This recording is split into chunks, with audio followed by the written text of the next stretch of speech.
boas-vindas ao 6º Simpósio Lutas Sociais na América Latina, Lutas Sociais e Resistências na América Latina, né? A gente vai começar o GT4 sobre gênero, raça e classe como sistemas interligados de dominação e exploração. Hoje o subtema do GT vai ser espaço urbano, violência e resistência. Em ordem aqui, seria o Lucas, a Aimee, a Bruna e depois a Georgia e a Gisele. A Georgia me pediu para ir primeiro com a Gisele, porque é painel e elas terão 5 minutos, então se não tiver problema na ordem, vocês podem iniciar, painel é 5 minutos, e apresentação 20 minutos mesmo. Fiquem à vontade e depois a gente abre para o debate, tá bom? Boa apresentação para todos. Boa tarde a todas, todos e todes. Sou a Georgia, da Universidade Federal de São Paulo. O painel que eu irei apresentar é decorrente do meu trabalho de conclusão de curso em Serviço Social, apresentado agora em agosto de 2021, sob a orientação da professora doutora Gisele Bovolenta. Então, minha pesquisa ela tem como tema a realidade do programa Bolsa Família no município de São Paulo, um recorte de gênero e raça. Primeiramente, dizer que o programa Bolsa Família é o maior programa de transferência de renda do Brasil, com mais de 14 milhões de beneficiários. Ele foi instituído em 2003, com o objetivo de superar a situação de vulnerabilidade e pobreza das famílias. O programa ele buscou garantir acesso a direitos básicos de sobrevivência, como alimentação, saúde, educação e assistência social. O interesse nessa temática se deu a partir das minhas vivências e observações no campo de estágio, no Centro de Referência de Assistência Social, que é o CRAS, Cidade Ademar II, que fica localizado na zona sul aqui da cidade de São Paulo, onde eu pude observar a maior presença de mulheres negras como beneficiárias do programa, e além disso elas relatavam, a importância desse benefício para a sobrevivência dessas famílias. Então, a partir dessas observações no campo de estágio, me trouxeram diversas inquietações, como será mesmo que são essas mulheres, que são as maiores beneficiárias, Quem é esse público? E aí, a partir disso, se mostra a relevância desse debate, do quanto é importante entendermos quem são os beneficiários dos programas de transferência de renda, dar visibilidade para esses beneficiários, entender que eles possuem uma classe, uma raça e um gênero. Então, a partir disso, minha pesquisa ela teve como objetivo analisar o programa Bolsa Família a partir do recorte de gênero e raça na cidade de São Paulo, compreendendo como esses marcadores se articulam com o programa. Ele foi dividido em 3 capítulos e eu utilizei como metodologia a pesquisa bibliográfica e documental e a coleta e análise de dados, no intuito de compreender a realidade do programa através dos recortes de gênero e raça, especialmente no território de abrangência do CRAS Cidade Ademar II, onde eu fiz estágio. Então, a partir disso, o programa ele prioriza a mulher como responsável familiar do benefício, justificando essa titularidade do benefício ser para a mulher para garantir a autonomia feminina, tanto no espaço familiar como nas comunidades. No entanto, priorizar a mulher como responsável familiar do benefício lhe traz mais autonomia ou mais responsabilidades e sobrecargas? Visto que esse é um programa que possui condicionalidades, ou seja, exigências para as famílias acessá-los. E essas exigências, elas causam penalidades às famílias, caso elas não cumpram, como o bloqueio, a suspensão e até o cancelamento do benefício. Então, hoje no Brasil, a gente tem mais de 14 milhões de beneficiários do programa Bolsa Família. Desses, aproximadamente 57% são mulheres. E em São Paulo, a gente tem um pouco mais de 500 mil beneficiários do programa Bolsa Família. Dessas aqui, em 2021, 83% eram mulheres. E dados de 2015 do MDS mostram que de aproximadamente 13 milhões de beneficiários do programa, 10,3 milhões de famílias eram chefiadas por pessoas negras, representando mais de 79% dos beneficiários do programa. Ou seja, isso mostra que pessoas negras são as principais beneficiárias do programa Bolsa Família e, consequentemente, se encontram em situação de pobreza e de extrema pobreza. E, junto a isso, quando a gente pensa nas opressões de gênero e raça, as mulheres negras são o segmento mais explorado e oprimido da sociedade brasileira, com violações de direitos expressivos, como moradia, saúde, educação, emprego, renda, limitando suas possibilidades de ascensão social. Por isso, programas de transferência de renda, como o programa Bolsa Família, são tão importantes para a sobrevivência dessas mulheres. E aí, junto a isso, eu coletei os dados de raça, gênero, faixa etária, composição familiar e renda do CRAS Cidade Ademar II, de 2019, 20 e 21, pensando aqui no tempo da minha fala, eu vou destacar apenas alguns dados. Então, nesses últimos 3 anos analisados, mais de 70% dos beneficiários do programa Bolsa Família nesse CRAS são mulheres negras e mais de 60% são mães solo. E o valor que é mais recebido pelas essas famílias é de R$ 180 mensais. De acordo com o Diese, o valor da cesta básica em março de 2021 aqui no município de São Paulo foi de aproximadamente R$ 626, sendo a segunda capital com maior valor. Então, o programa Bolsa Família, que tem como objetivo superar a situação de vulnerabilidade e pobreza, quando a gente vê, né, esse valor que é repassado, a gente vê que não é suficiente para garantir essas necessidades básicas de sobrevivência. Ainda mais numa família composta majoritariamente por mulheres, negras e mães solo. E aí se mostra o caráter contraditório desse programa, porque ao mesmo tempo em que ele é importante e necessário, né, por garantir a autonomia às mulheres, ampliando seu poder de decisão e participação na provisão financeira do lar, ele reforça e naturaliza o papel feminino de cuidado, tanto do lar como dos filhos. E as condicionalidades, né, que são essas exigências, elas sobrecarregam ainda mais as mulheres. E por isso é importante a gente pensar em políticas públicas que identifiquem os marcadores sociais e que busquem formas de superá-los, né, identificando tanto as particularidades de cada sujeito, como essas opressões que são estruturais da sociedade brasileira. E aí, falando rapidamente, alguns desafios encontrados nessa pesquisa, tanto esse contexto de pandemia, né, já foi um desafio, mas também a coleta de dados, já que não existem dados específicos do programa Bolsa Família que revelem o perfil dos beneficiários aqui no município de São Paulo. Então, eu tive que criar um levantamento próprio para ver esses marcadores sociais, e aí isso me trouxe outras indagações, né? A quem interessa saber o perfil desses beneficiários? Será que o valor que é repassado realmente atende às suas necessidades básicas? Outro dado também que me chamou a atenção foi o último dado nacional sobre o programa Bolsa Família e a questão de raça, que é de 2015.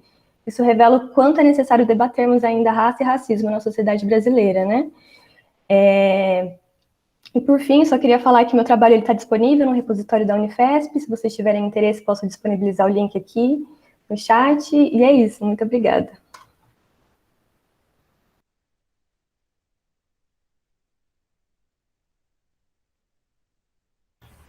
Obrigada, Georgia. Pode colocar o link, sim. Fiquei muito interessada.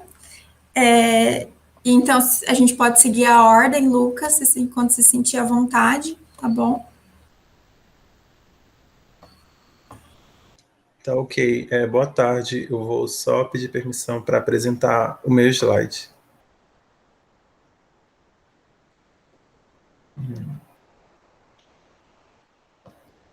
E aí vocês me confirmem quando já estiver aparecendo, por favor.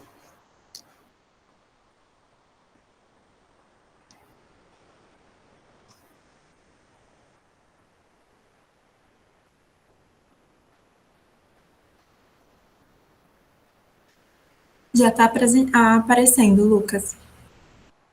Tá ok, obrigado. Novamente, boa tarde. Eu me chamo Lucas Wellington. Eu sou discente de Serviço Social da Universidade Federal do Pará e eu gostaria de agradecer a oportunidade de poder apresentar o meu trabalho a vocês.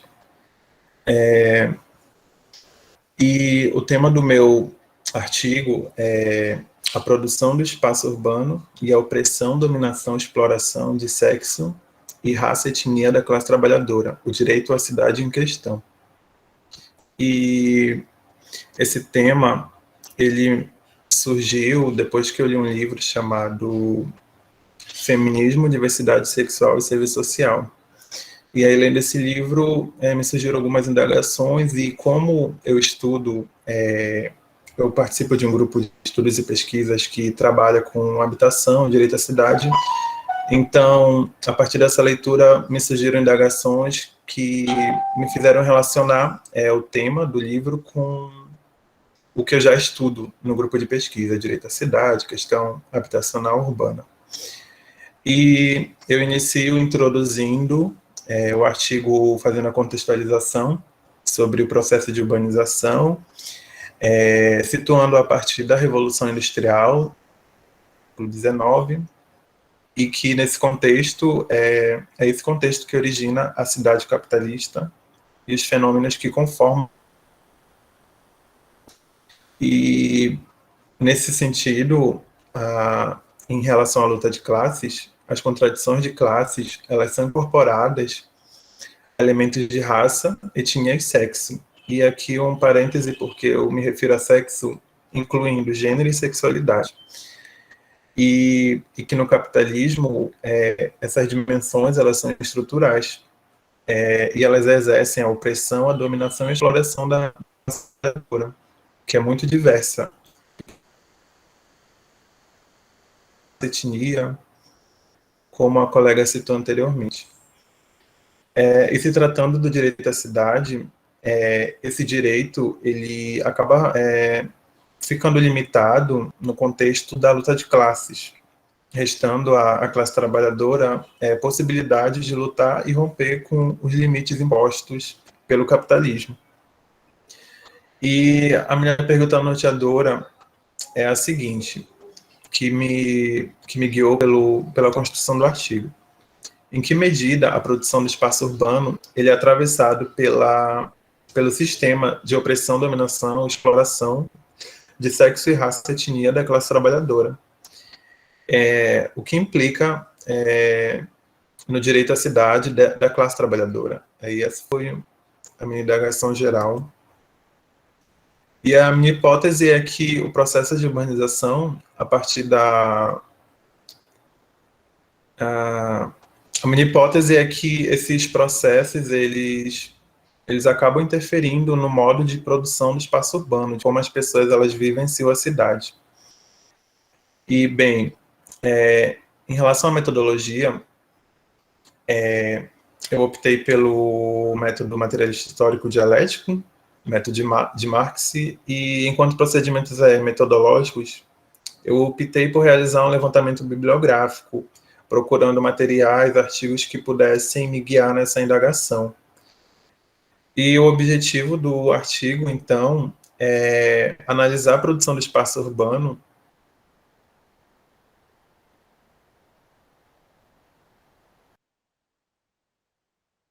de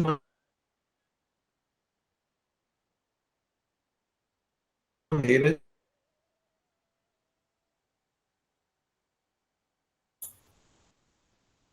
do espaço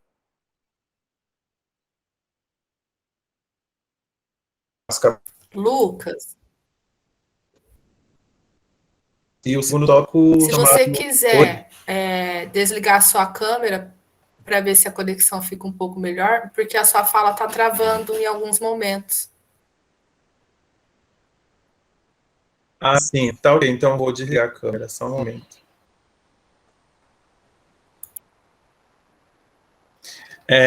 Voltando aonde eu parei, o desenvolvimento do meu artigo ele está dividido em 2 tópicos, que são esses que estão na tela: a produção do espaço no capitalismo e o sistema de opressão, dominação, exploração de sexo, raça, etnia e classe, e o direito à cidade.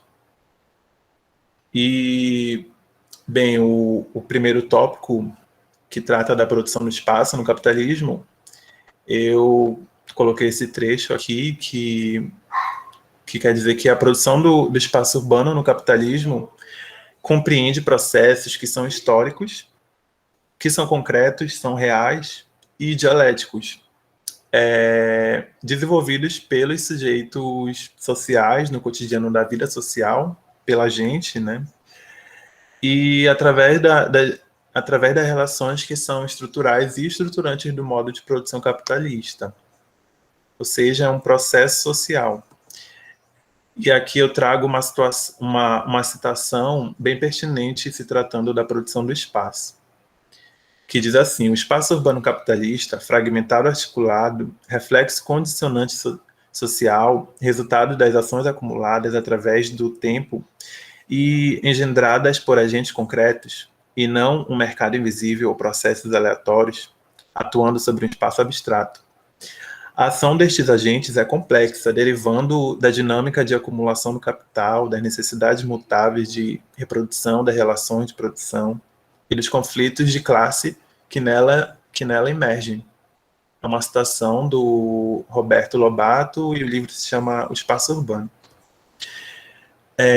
Então, nesse sentido, o espaço urbano ele é um produto social que é produzido por agentes sociais, a classe trabalhadora, o Estado, as empresas capitalistas, que reivindicam para si os espaços da cidade conforme seus interesses, ou seja, digamos que o interesse da classe trabalhadora é de reivindicar o espaço da cidade para si, para fins de moradia. E já para empresas capitalistas é fins de acumulação, de mercadorização do solo urbano. E nesse sentido, o espaço ele é um espaço de materialização de interesses de classes.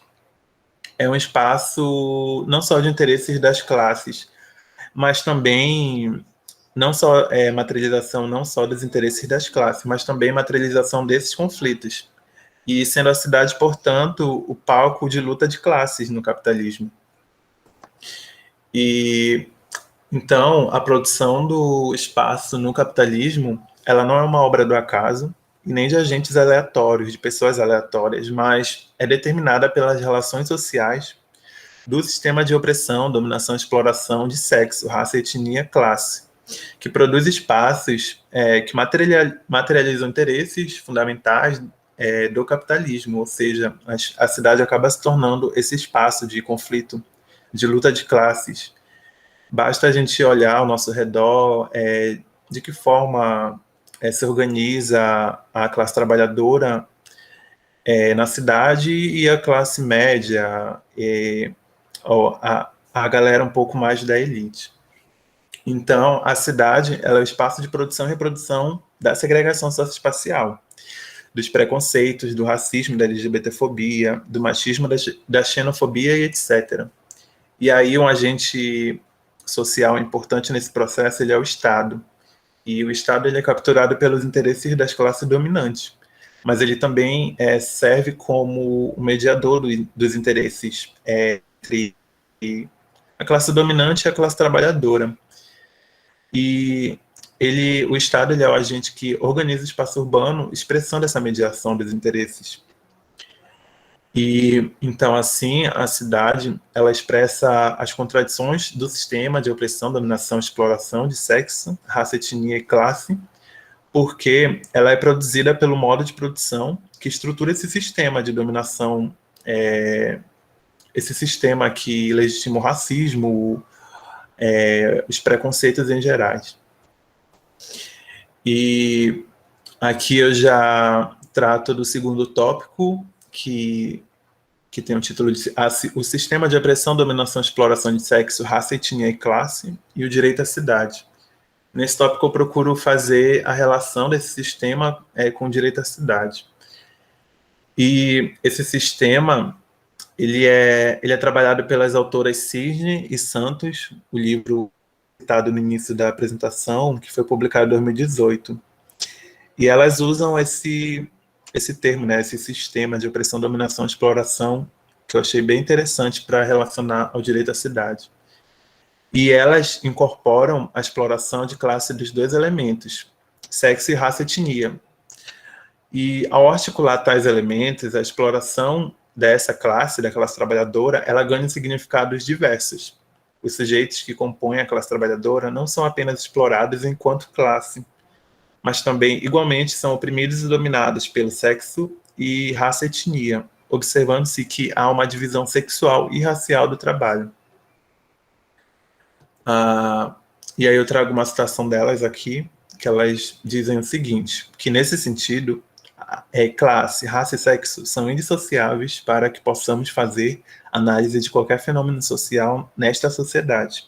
Dito de maneira diferente, é preciso compreender que a classe, além de ter sexo, possui raça e etnia, e essas dimensões imprimem condicionalidades que estruturam de forma diferente as vivências das formas de exploração e opressão nesta sociedade, ou seja, a classe trabalhadora, em sua diversidade, ela também ela é explorada enquanto classe, mas ela também é oprimida e dominada conforme o seu sexo, sexualidade e gênero, e também a raça ou etnia. E, portanto, nesse sentido, não são questões particulares, né? Não são questões individuais de cada pessoa, porque elas são estruturais. O sistema acaba estruturando essas dimensões de dominação e exploração, e, nesse sentido, a produção do espaço ela não está isenta do sistema de opressão, dominação e exploração, mas, pelo contrário, ela é forjada por estas relações sociais que constrói cotidianamente os espaços da cidade no capitalismo. Ou seja, como são estruturais, a produção do espaço urbano ela não está isenta dessa estrutura, que acaba refletindo nos espaços da cidade, né? Espaços de dominação, de medo. E, em outras palavras, assim como as relações de exploração de classe, o racismo e o heteropatriarcado também produzem um espaço através dos agentes sociais representados, por exemplo, pelo Estado, classe dominante e a classe trabalhadora. Aqui eu trago alguns exemplos cotidianos dessas explorações e dominações. Por exemplo, as favelas brasileiras, considerando a formação sócio-histórica do Brasil, é marcadamente pela colonização, escravização dos povos africanos e outros, que, com a abolição da escravidão no Brasil, os ex-escravizados, então trabalhadores livres, começaram a formar as primeiras favelas no Brasil. E aí o Estado ele acaba se isentando desse apoio, né, a partir do momento de se tornar trabalhador livre, ele tem a condição de procurar um trabalho, mas não foi isso que aconteceu. E aí formou-se as primeiras favelas no país. E um exemplo de dominação de sexo o sexo é oprimido no espaço urbano quando, por exemplo, as mulheres vivenciam o medo cotidiano de transitar entre as ruas, correndo o risco de sofrer assédio ou outras formas de opressão, dominação. E outro exemplo cotidiano é a comunidade LGBT+, que precisa viver às margens da possibilidade de se expressar nos espaços urbanos. Ela é relegada aos espaços privados ou subalternizados. E aqui eu trago uma outra citação que diz assim: eis a essência da sociedade capitalista expressa na cidade. A desigualdade e a violação dos direitos em todas as dimensões, política, econômica, social, cultural e humana. Quanto mais desigualdade, mais desrespeito e violação da diversidade humana. Fundamentalismos, violência, racismo, sexismo, homo-lesbotransfobias. E essa citação é de Carvalho, Gilson, em um artigo que se chama Isto é, um lugar de respeito, a construção heteronormativa da cidade armário através da invisibilidade e violência no cotidiano urbano. Então, o ponto do direito à cidade, em que medida esse sistema ele interfere no direito à cidade. E assim, no modo de produção capitalista, a classe trabalhadora, em sua diversidade, ela está sujeita a um sistema de opressão, dominação, exploração de sexo, raça, etnia e classe, que a impede de exercer o pleno direito à cidade através de variadas formas de violação desse direito, como, por exemplo, os que eu acabei citando, né, os exemplos cotidianos, mas cada pessoa tem essa experiência, né, de violação de direito no espaço da cidade, conforme o seu sexo, sexualidade, identidade de gênero, raça ou etnia. E mais uma citação para finalizar esse tópico: o direito à cidade está muito longe da liberdade individual de acesso a recursos urbanos. É o direito de mudar a nós mesmos pela mudança da cidade. Além disso, é um direito comum antes de individual, já que está em transformação, depende inevitavelmente do exercício de um poder coletivo, de mudar o processo de urbanização. A liberdade de construir e reconstruir a cidade e a nós mesmos é, como procura argumentar, um dos mais preciosos e negligenciados direitos humanos. Esse é um artigo traduzido do David Harvey, chamado de Direito à Cidade. E ele fala bem, né, como o direito à cidade ele não é um direito de ter acesso a recursos urbanos, ele é muito além disso. O direito à cidade, ele diz respeito à nossa expressão na cidade, aos espaços que a gente ocupa, que a gente pode transitar com segurança, e que o sistema de dominação ele acaba interferindo nesse direito, e aí surgem diversas vivências e relatos, na realidade, sobre esse processo. E chegando nas considerações finais, eu concluo que, diante do exposto, o objetivo do artigo ele foi alcançado ao compreender as contradições que o modo de produção capitalista imprime na produção do espaço urbano, constituído pelo sistema de opressão, dominação, exploração de sexo, raça, etnia e classe. Assim, a cidade capitalista ela não se refere aos espaços que atendem às necessidades da classe trabalhadora, como, por exemplo, a necessidade de morar ou a necessidade do lazer. Mas, pelo contrário, ela é forjada pelo processo de urbanização, a cidade capitalista, que visa a acumulação de capitais pela apropriação do solo urbano para fins capitalistas. E então a cidade ela é o palco em que as contradições do capitalismo se materializam, mas não só, também a luta de classes, e também materializa os espaços de resistência. E essas são as referências que eu utilizei, e aqui eu finalizo. Obrigado.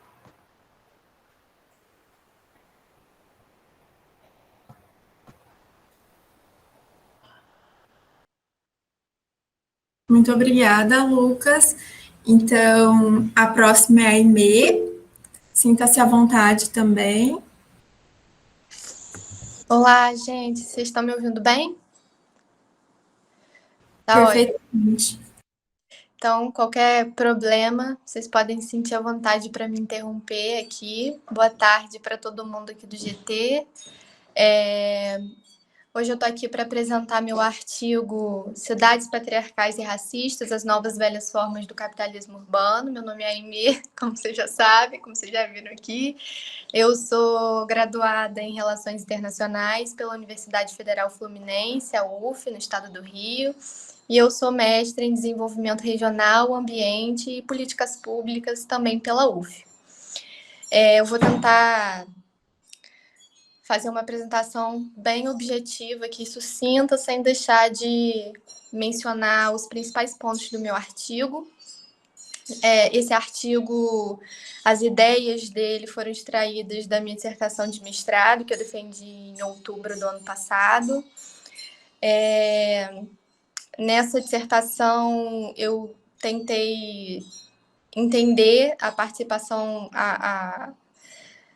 o acesso e a participação das mulheres no lugar público, para pensar o direito à cidade não só como um direito de acessibilidade, acesso a recursos, mas também o direito das mulheres de pensar e decidir sobre a cidade. Mas aqui eu vou me limitar, né, a uma parte um pouco menor, obviamente.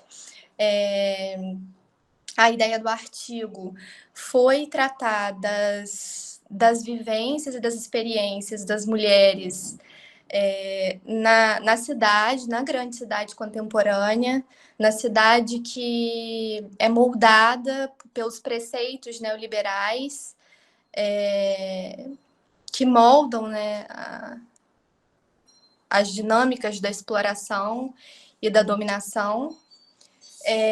A maior parte, grande parte, né, dos dados aqui são da cidade do Rio de Janeiro, porque esse foi o recorte, digamos assim, espacial que eu usei na minha dissertação. Então, a maioria dos dados presentes se referem a essa cidade, mas quando forem dados que se tratarem, obviamente, do Brasil ou da América Latina como um todo, eu vou especificar aqui para vocês.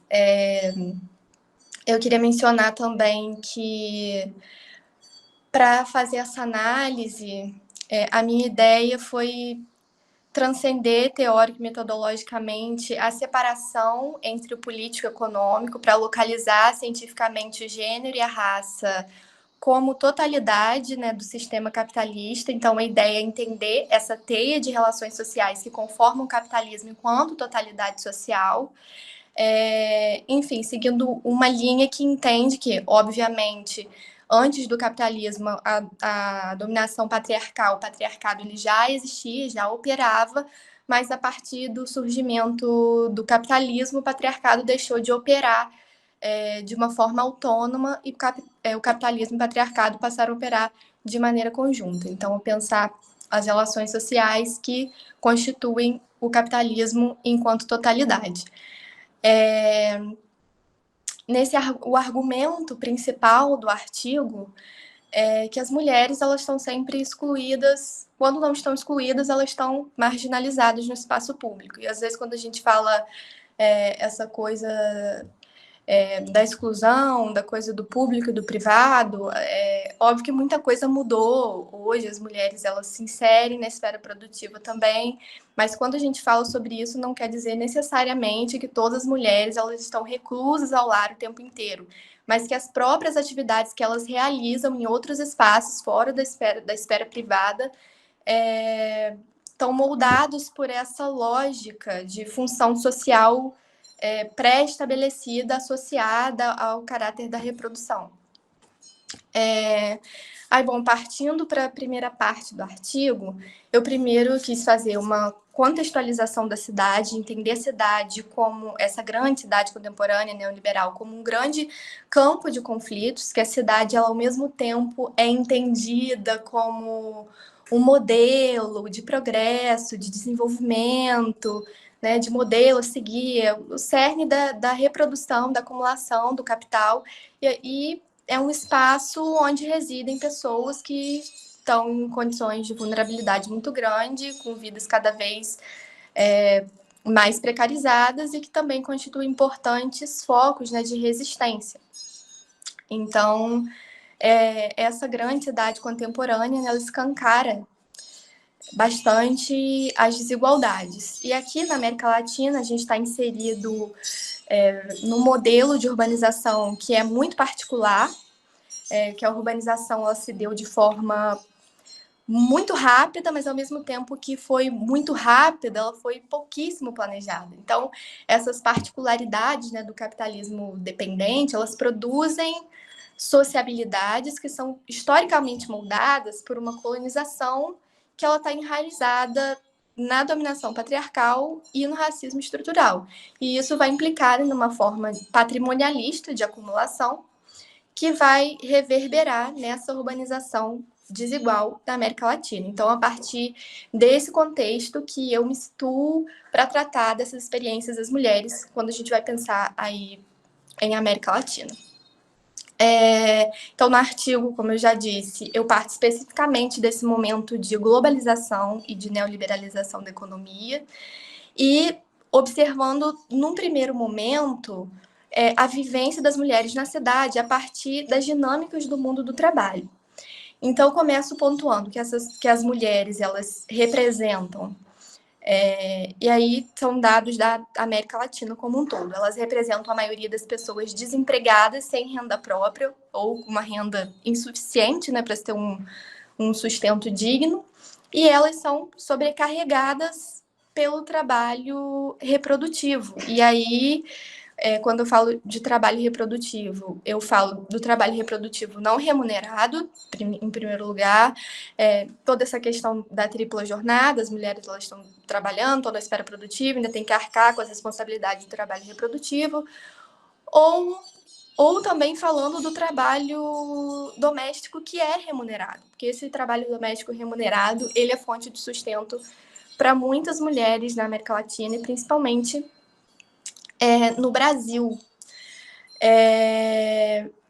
E no Brasil, quase 93%, segundo o IBGE, dos trabalhadores domésticos são mulheres. E aí eu quis colocar também, mencionar como ficou a questão desses trabalhadores domésticos, das trabalhadoras domésticas, na pandemia. Então, esse é um trabalho que ele é precarizado, o salário, mesmo falando do trabalho doméstico remunerado, que tenha um salário, né? Esse salário, ele é muito baixo. A média salarial dos trabalhadores domésticos no Brasil é de menos de um salário mínimo. a fins de 2020, estava em R$ 780 a média do salário do trabalhador doméstico.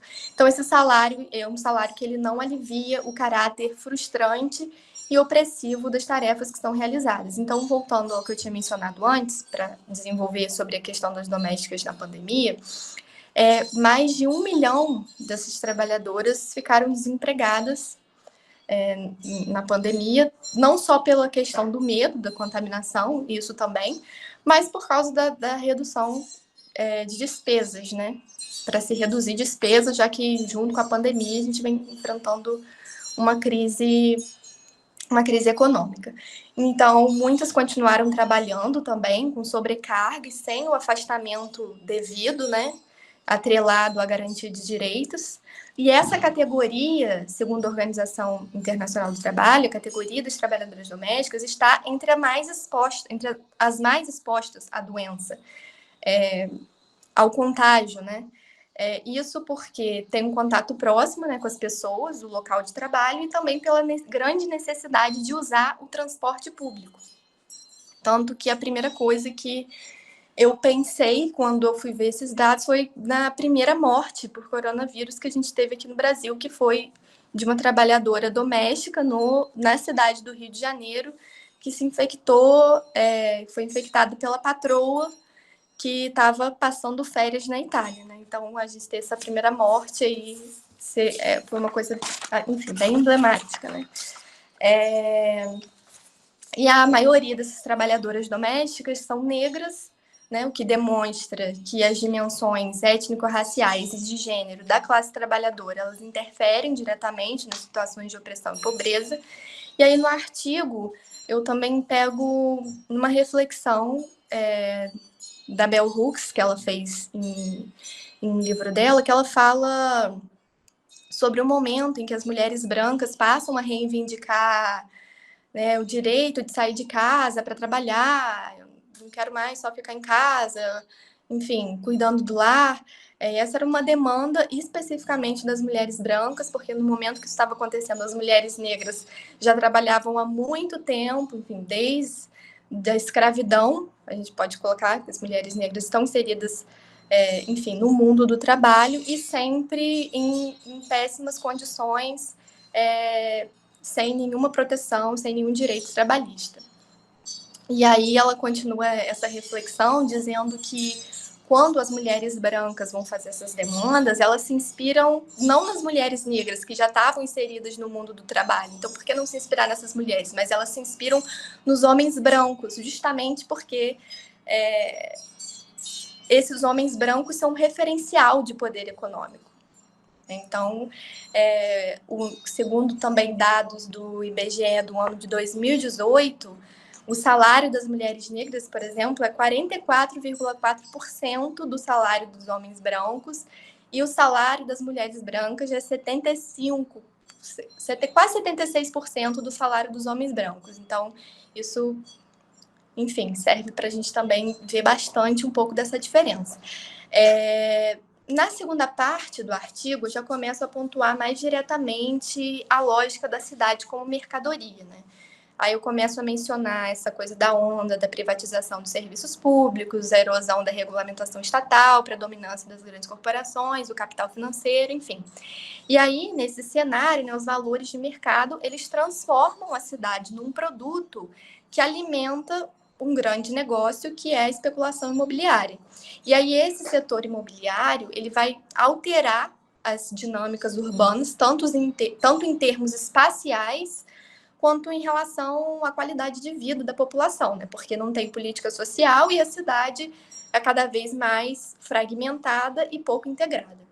Então, os trabalhadores urbanos, eles carecem, né, de políticas públicas como transporte coletivo, água, saneamento, saúde, lazer. Eles veem, né, nesse momento, essas políticas cada vez mais distantes e as suas condições de vida cada vez mais precárias, né?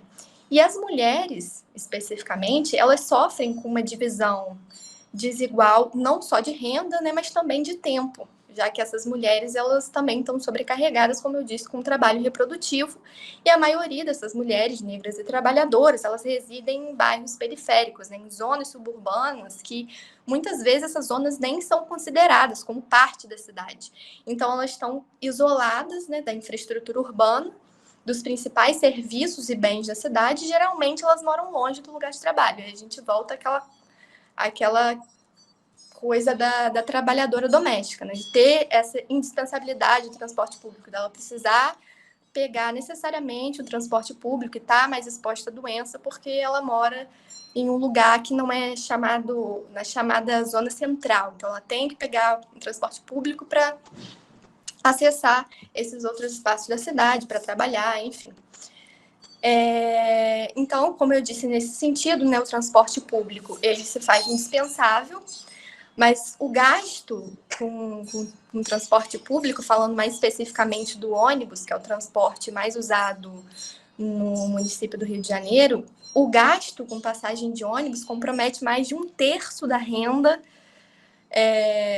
dos trabalhadores moradores de bairros periféricos da cidade do Rio de Janeiro. Então, além disso, né, o transporte público também constitui um espaço do medo, né? Porque eu peguei aqui, usei no artigo uma pesquisa feita em 2014 pela ActionAid Brasil com 56 moradoras do complexo da Maré, que é um complexo de favelas da cidade do Rio de Janeiro, sendo 68% dessas mulheres negras, e 66% das entrevistadas disseram que já foram assediadas enquanto se deslocavam em ônibus. E a maioria também considera esse serviço, né, do transporte público, mais especificamente o ônibus, como serviço péssimo. Então, as mulheres, elas estão impedidas de circular livremente no espaço público, numa realidade em que elas precisam se deslocar mais vezes do que os homens. As pesquisas já indicaram isso também, porque os homens, como estão sempre atrelados àquela questão do trabalho produtivo e apenas do trabalho produtivo, geralmente as tarefas reprodutivas ficam a cargo das mulheres.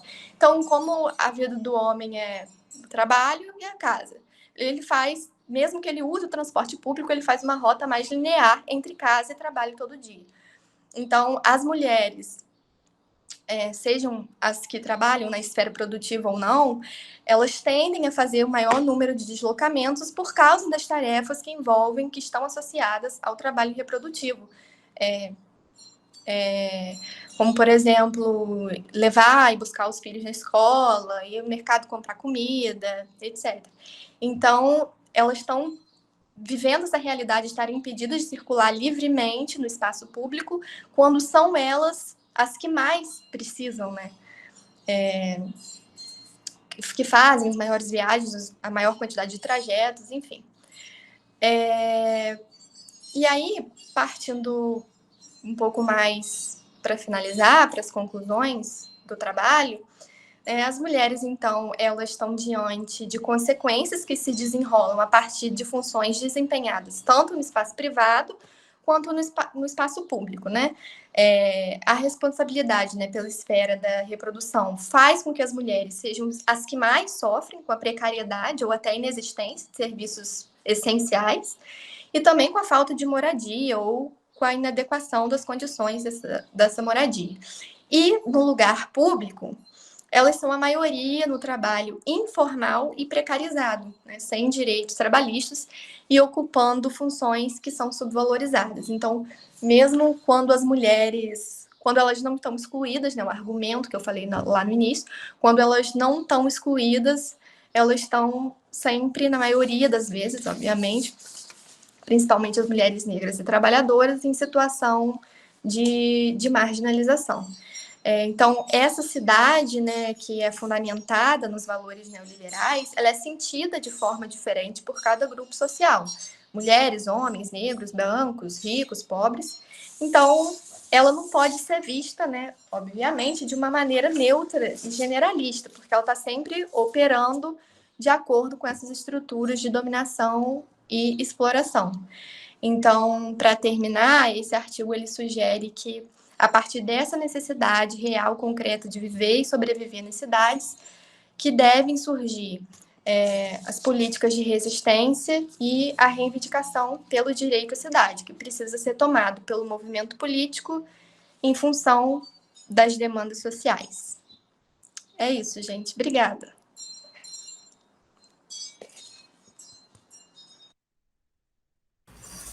Obrigada, Aimee. Então, agora, Bruno, sinta-se à vontade, Bruno. Obrigada, gente. Boa tarde para todo mundo. O artigo que eu vou apresentar está intitulado Enfrentamento à Violência de Gênero em uma Casa de Acolhimento de Mulheres, desde uma perspectiva interseccional. Eu sou doutoranda em Psicologia pela PUC Minas e sou psicóloga voluntária na Casa de Referência da Mulher, Tina Martins, que é a experiência que eu vou trazer para vocês aqui como um pensamento incipiente, assim, né, recente, que eu estou articulando a respeito da experiência da Casa de Referência como casa de acolhimento. Lá tem essas duas interfaces. Eu vou explicar um pouco sobre o surgimento da Casa Tina Martins aqui em Belo Horizonte. Tem essas duas interfaces, de ser uma casa de referência da mulher e de ser uma casa-abrigo, por conta da história da ocupação do espaço que gerou a casa. Aí eu vou explicar para vocês. Então, só para dizer assim, que meu pressuposto são as abordagens interseccionais, né, entendendo a multiplicidade, a multideterminação das experiências de mulheres, né, o agenciamento entre classe, raça, sexo, sexualidade e etnia, como eixos fundamentais aí para pensar nos sistemas de opressão. E também o feminismo marxista, porque o pressuposto dessa casa é que sua marca, né, é um projeto coletivo de ação em torno do combate à opressão de mulheres, através da emancipação, né, como horizonte ético-político. E aí, essa é a minha orientação inicial. Então, vou apresentar para vocês o que é esse movimento, como é que surgiu essa casa, e a que pé que está essa experiência da Casa-Abrigo. Bem, o movimento de mulheres Olga Benário, também conhecido como Olga, ele surge em 2011, quando algumas mulheres brasileiras se organizam em uma delegação para compor uma conferência latino-americana, a primeira conferência de mulheres das Américas.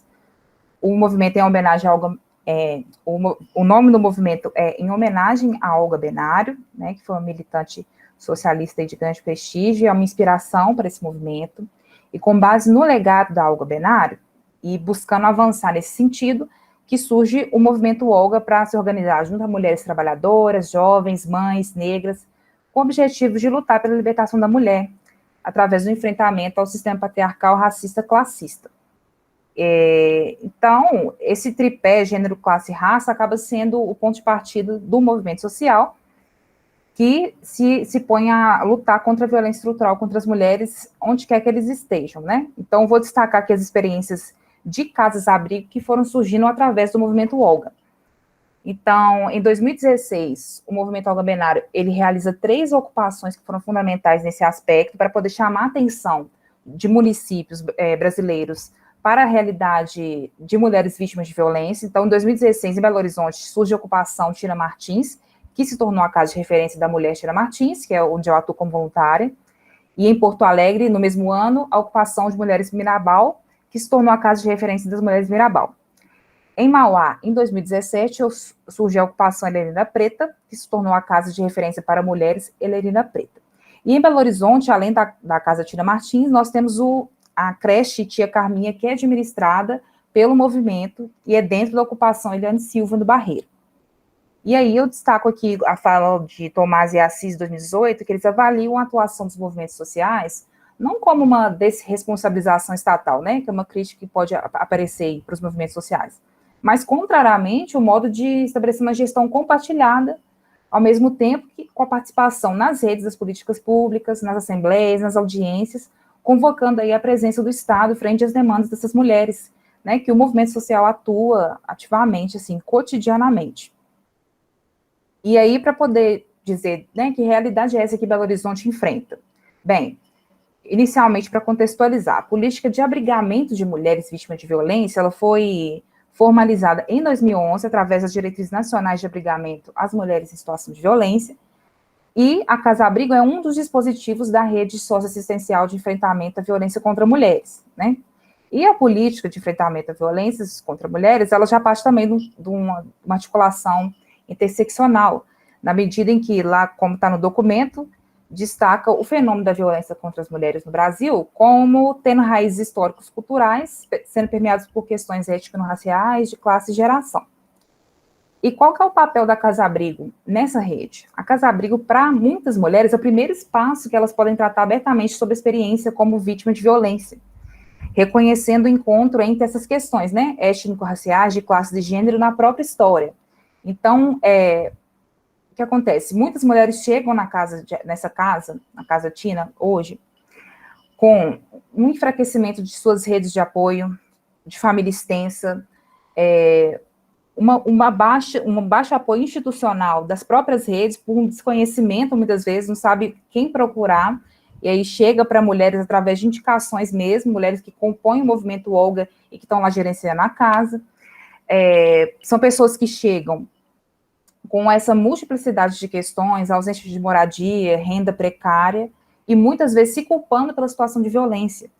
Daí a importância da Casa-Abrigo também, por quê? Porque existe uma situação de dependência financeira e material dessas mulheres, muitas vezes do agressor ou da agressora, né? Porque também tem mulheres em relacionamentos com outras mulheres que passam por situação de violência. E muitas vezes chegam com essa culpabilização que tem a ver com valores morais e religiosos. E o movimento de mulheres lá no espaço da casa, junto com outras atividades, busca desenvolver esse aspecto socioeducativo, né, para poder esclarecer o que é violência, como que ela se caracteriza, quais modalidades de violência, e as mulheres nesse espaço conseguem reconhecer-se como pessoas que foram submetidas a essas situações e que podem construir um projeto de vida dali em diante, né? E por que a gente sempre enfatiza essa conexão com fatores raciais, né? De acordo com o Atlas da Violência, que é desenvolvido pelo IPEA, né, Instituto de Pesquisa Econômica Aplicada, o Atlas de Violência de 2020 apontou que entre 2008 e 2018 houve um aumento no feminicídio contra mulheres negras, em 12,4%, né? E só no ano de 2018, 4.519 mulheres foram assassinadas, sendo 68% delas negras.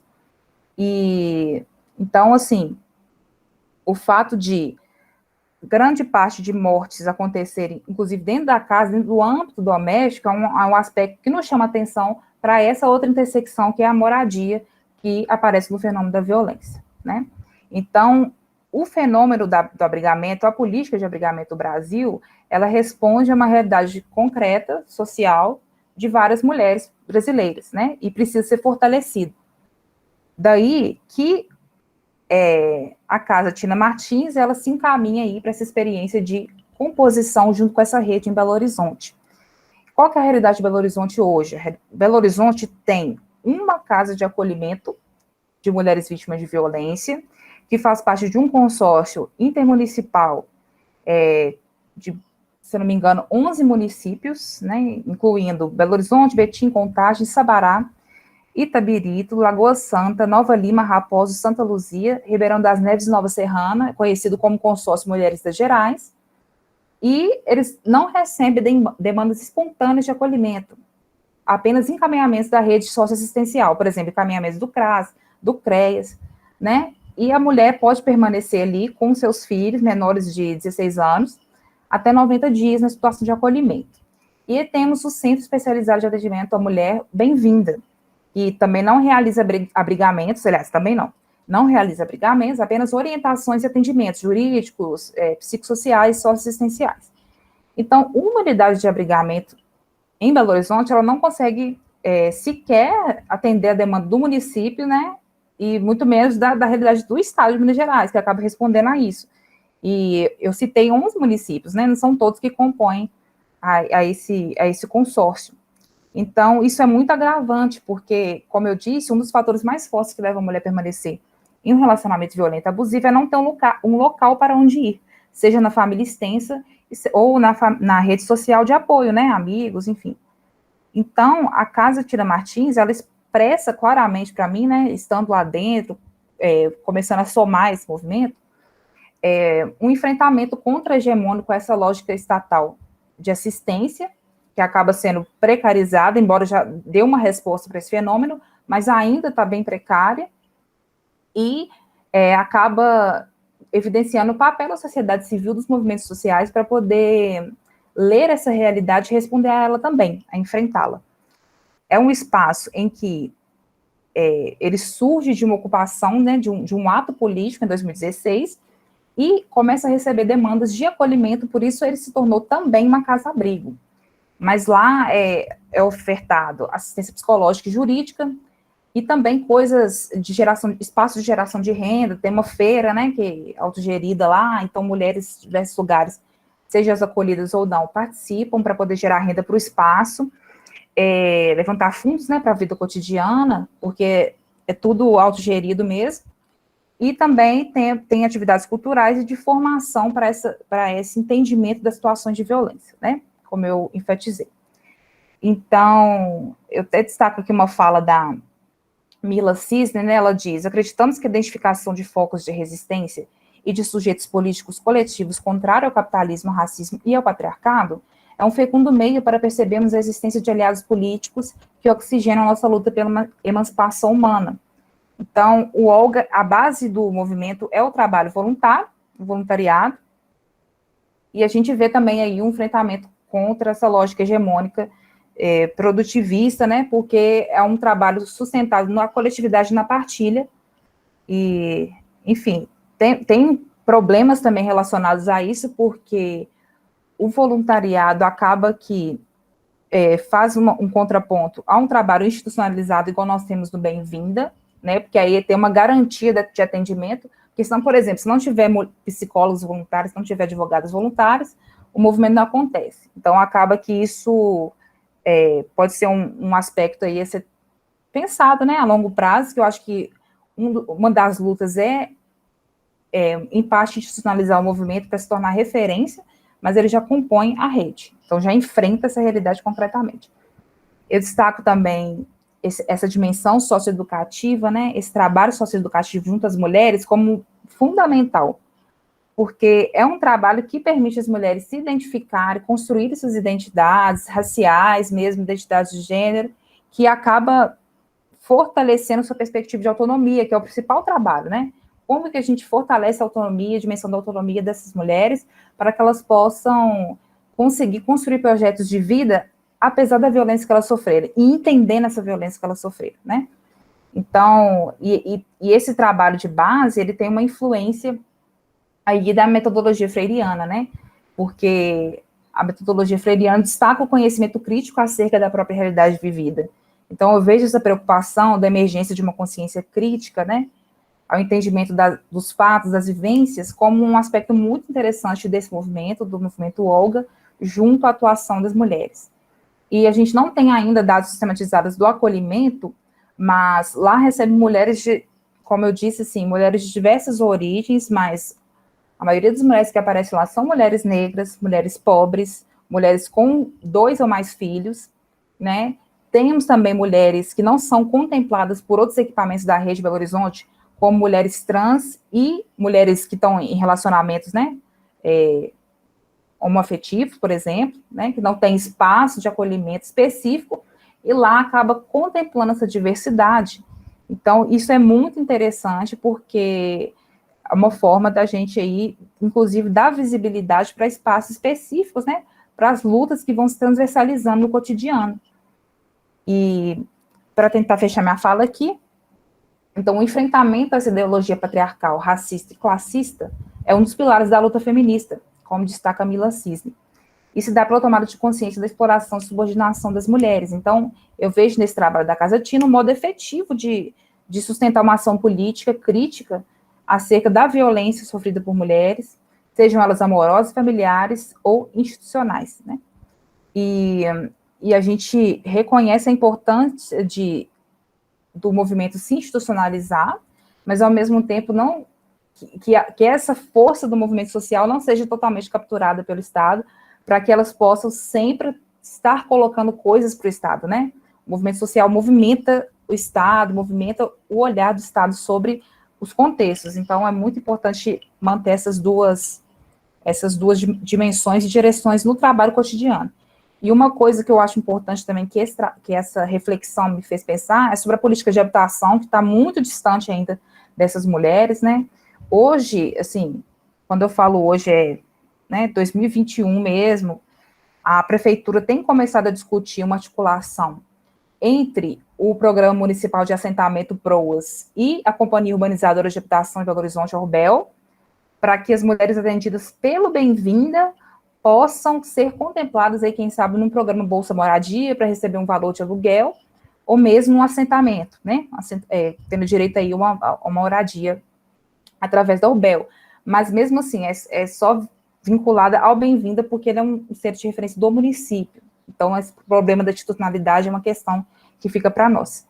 E, no mais, a gente destaca a importância dos movimentos sociais de mulheres para a construção de redes solidárias, de enfrentamento às múltiplas modalidades de violência que o nosso contexto, né, brasileiro nos evidencia, e que, a despeito dessas limitações que dizem respeito às configurações sociais formalizantes do movimento, a gente tem essas bases populares resgatando o princípio marxista de fortalecimento da consciência crítica no cotidiano, junto a pessoas que estão sofrendo situações de múltiplas opressões, né? E aí é muito interessante para nós isso. Bem, é isso, sim. Espero que eu tenha conseguido passar um pouquinho da ideia. Obrigada, viu, gente? Muito obrigada, Bruno. Obrigada a todos. Parabéns a todos também. Trabalhos incríveis, levantam reflexões extremamente necessárias. Então, agora a gente pode abrir para o debate, perguntas, enfim, sintam-se todos à vontade. E muito obrigada de novo.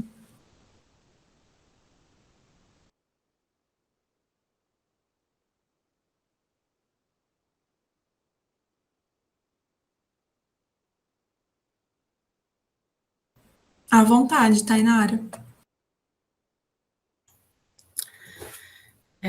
Olá, boa tarde a todos e todas, todes. Parabéns pelas apresentações, né? São trabalhos importantíssimos, de extrema urgência e importância fazer essas discussões, né? Principalmente em relação ao território, à política pública, voltada para a questão de classe, raça e gênero, para pensar, né? Um novo modo de uma nova sociedade, né? Que a gente pense mecanismos que amenizem, quiçá acabem, né? Com essas situações, né? De precariedade, vulnerabilidade, enfim. Para todos que apresentaram, eu tenho uma pergunta geral, que é como que vocês percebem as mudanças de governo, né? Como que afeta essas políticas, qual é o efeito, né? A gente teve aí o golpe de 2016, né? A gente veio de um contexto de um governo progressista, né? Que, segundo os dados, não é pelo achismo, mas segundo os dados, tirou o Brasil do mapa da fome, né? Melhorou economicamente a vida de milhares de trabalhadores, né? Aumentou o salário mínimo, políticas públicas de educação, de moradia, né? O Minha Casa Minha Vida é de 2009, né? Que atendeu em certa medida a classe trabalhadora de baixa renda. E depois de 2016 a gente tem aí uma queda, né? De alguns direitos que foram conquistados. Como que vocês percebem esses efeitos, né, na pesquisa de vocês? Para a Bruna, como que se é feito algum tipo de formação política para essas mulheres que estão, né, nessa situação, nessa instituição? Porque você falou, né, que é importante, né, uma luta feminista, né, para se conquistar os direitos, né, e de que forma isso é feito, porque essas mulheres já estão numa situação, né, ao extremo, né, como fazer essa formação política, né, e por hora é isso, depois eu vou elaborando aí mais questões. Obrigada.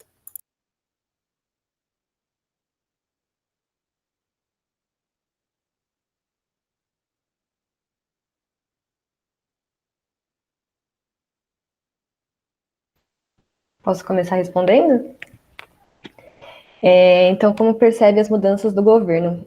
No programa Bolsa Família, as mudanças estão, assim, escancaradas. A partir de 2016, com o golpe, né, da presidenta Dilma e com a aprovação daquela PEC 95, né, agora emenda constitucional número 95, que congela os gastos, os impactos são tremendos no programa Bolsa Família, principalmente no orçamento, né, vem diminuindo muito ao longo nos últimos anos, o orçamento do programa, e principalmente agora no governo Bolsonaro, a gente tem um aumento da fila de espera dos beneficiários do programa, então são pessoas que se encaixam dentro dos critérios, mas que não são aprovados, que ficam na fila de espera por 1, 2 anos, e os tremendos cortes também no programa Bolsa Família, principalmente no governo, a partir de 2019, né, no governo do Bolsonaro, e agora, recentemente, ele anunciou o Auxílio Brasil, que é uma substituição do programa Bolsa Família, e a gente ainda não sabe como vai funcionar direito, mas com certeza é mais precarização para o programa, mais uma forma assistencialista, sem contar também as condicionalidades, né, do programa, que causam vários cortes também e que são super punitivistas, né? Não tem um caráter educativo, socioeducativo ou de acesso mesmo às políticas. Acho que são essas as principais mudanças que impactam muito nas famílias, né, beneficiárias.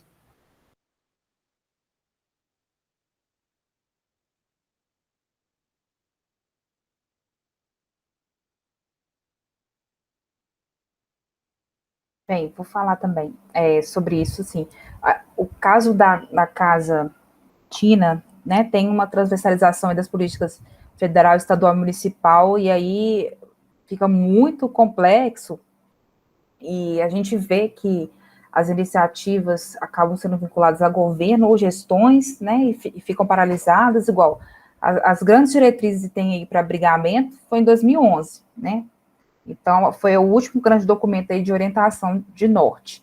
De lá para cá, a gente viu, na verdade, só um recrudescimento dessa discussão, né, um apagamento dessa discussão, e eu vejo que as meninas do Olga, né, ficam, assim, participando de tudo quanto é coisa para colocar em questão as situações dessas mulheres, mas é muito difícil, como eu disse, somente agora, recentemente, que eles estão discutindo a possibilidade de incluí-las, por exemplo, na política de habitação formalmente, e mesmo assim é apenas o centro de referência das mulheres bem-vinda, que é o que é a política municipal, né, de abrigamento.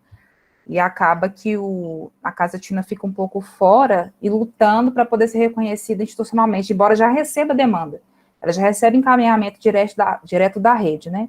Então, é um lugar muito complicado e a gente vê a dificuldade de colocar esse debate justamente por causa dessas trocas de gestão e dessas políticas aí que acabam gerenciando, né, vidas e mortes. A gente tem visto isso de uma forma bizarra agora, né, e é muito triste isso. Então, é uma luta permanente, constante, para que possa institucionalizar essa parte da luta aí, que é garantir espaço para essa discussão nas políticas públicas. Então, tem essa dimensão aí, que é muito interessante, que a Tainara nos convoca, né? E como que é feita a formação política com essas mulheres que estão lá brigadas? É de uma forma muito delicada, porque como é um espaço muito ambíguo, é um espaço que acaba sendo público, porque é comum, é uma experiência comum, partilhada, autogerida, e privado, porque é o lar também, né? Que as pessoas, mesmo que provisoriamente, tentam constituir como lar. Então, eu vejo as meninas do Olga fazendo elas fazem várias entradas para tentar dessa formação política. Por exemplo, faz uma formação ampla e aberta, com chamada para pessoas de fora participarem sobre discussão, vamos discutir tipos de violência. E convidam essas mulheres, muito delicadamente, muito gentilmente. Então, acabam gerenciando esse cuidado no cotidiano para que possam incluí-las, porque tem mulheres ali que estão muito distantes de uma visão crítica sobre a própria realidade, e acaba que a própria convivência a convivência com outras mulheres, ficar discutindo isso, ficar ouvindo, poder participar de uma formação que o Olga dá ali dentro da casa, né, num outro momento, num outro espaço, vai aos poucos convocando elas para isso, mas é um trabalho muito delicado e agora na pandemia ficou bem prejudicado, né, porque não estava podendo haver nenhum tipo de atividade pública ali, que acabava sendo um espaço que elas não se sentiam muito confortáveis quando são atividades só para elas, ficam muito, né, acanhadas, não conseguem falar muito, aí quando tem uma discussão mais ampla, mais pública, que elas fazem parte daquele coletivo naquele momento, elas conseguem se debruçar mais, né? Então, é o desafio permanente essa formação política, eu acho, para o movimento. E foi legal você colocar isso, porque é uma coisa para pensar também. Assim. Obrigada.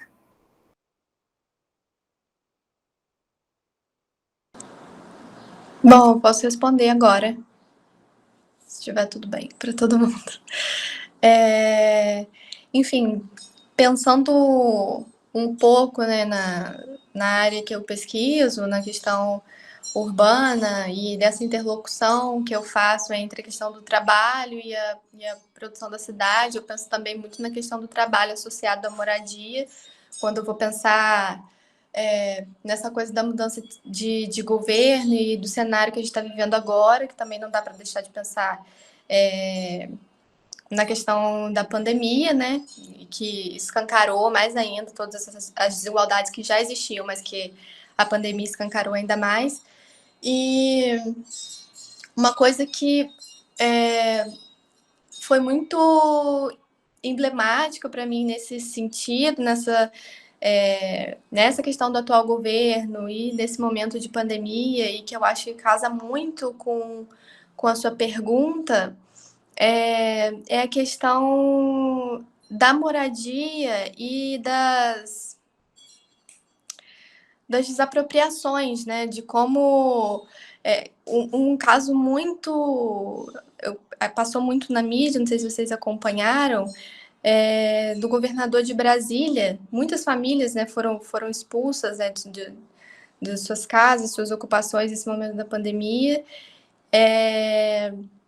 Porque o que acontece agora é que, assim, o mercado, ele não proporciona, né, a moradia, o mercado proporciona moradia para quem tem estabilidade, para quem tem emprego, para quem tem um salário fixo. Então, o mercado não atende os trabalhadores.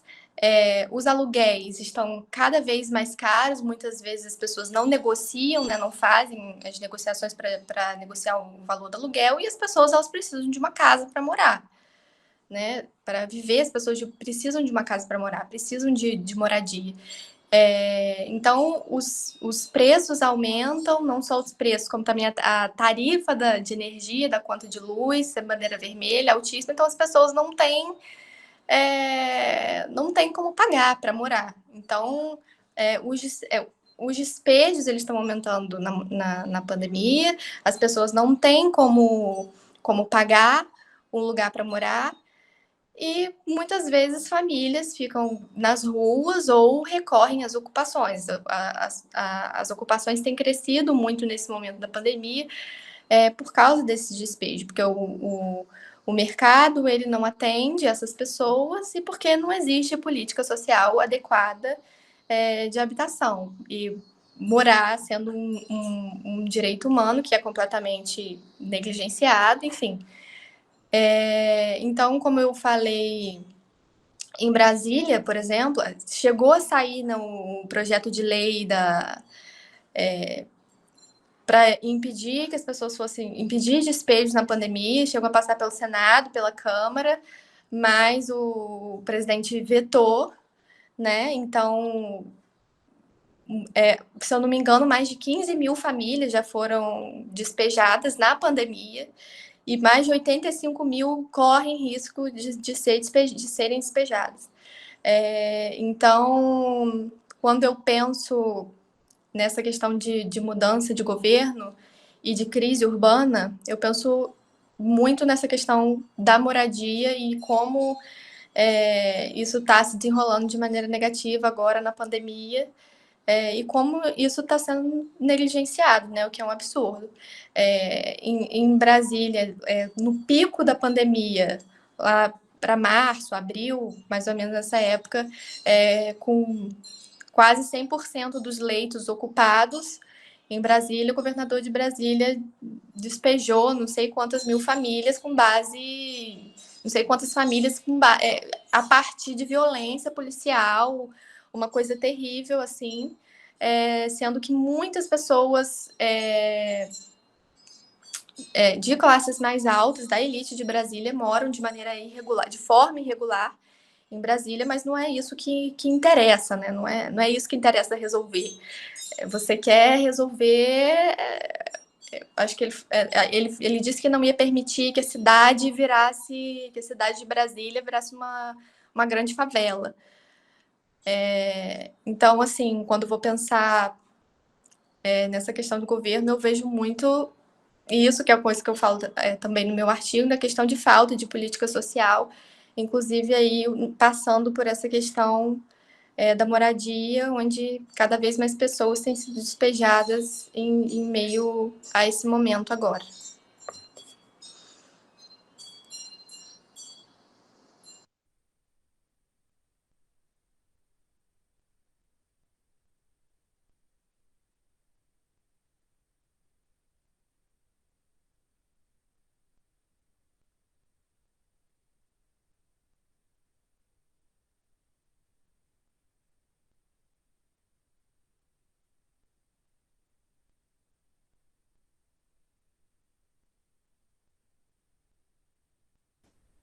Acabaram as perguntas?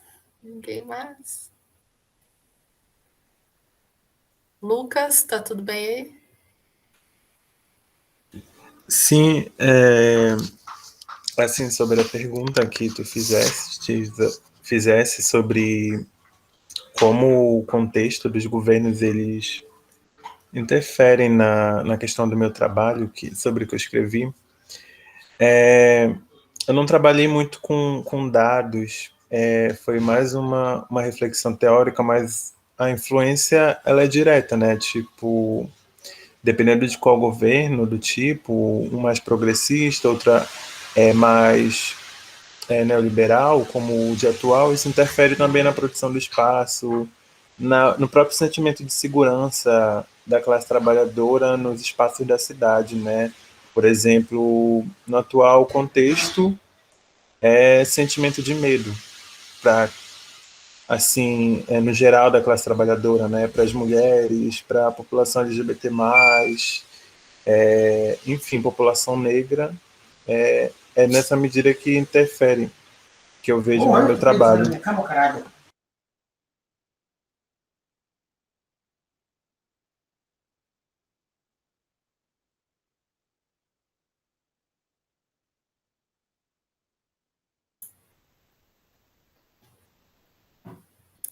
Você acha, Miriam?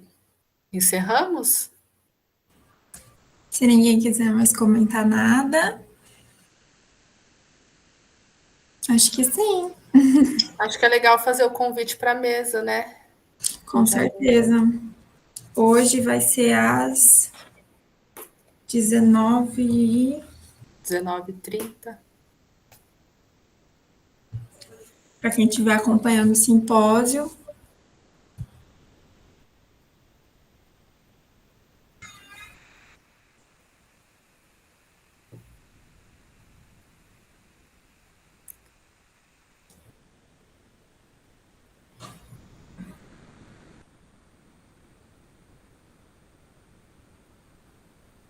Só lembrar vocês que às 19h a gente inicia com a apresentação cultural e às 19h30 a mesa 2, né, que é sobre raça, classe e gênero no Brasil atual, com a Erika Hilton, com a Letícia Parques e com a Renata Gonçalves. Então, acho que vai ser uma mesa muito importante para a gente aprofundar todas essas questões, né, que a gente está colocando desde ontem aqui no GT4. E amanhã o GT continua no mesmo horário. Quem quiser entrar para ouvir e participar, fiquem à vontade, tá? É o mesmo link. Então, Isso mesmo. Amanhã vai falar um pouco mais sobre pandemia e políticas públicas, então sintam-se convidados e convidadas. E agradecer a presença de vocês, a apresentação de todos. Obrigada, Georgia. No chat, a Georgia disponibilizou o link do TCC dela. Muito importante. Isso, obrigada. Então é isso. Obrigada, gente. Foi muito bom participar com vocês. Obrigada. Obrigada, gente. Obrigada, meninas. Especialmente Miriam e Tainá. Obrigada a todos. Tchau. Tchau. Tchau, obrigada.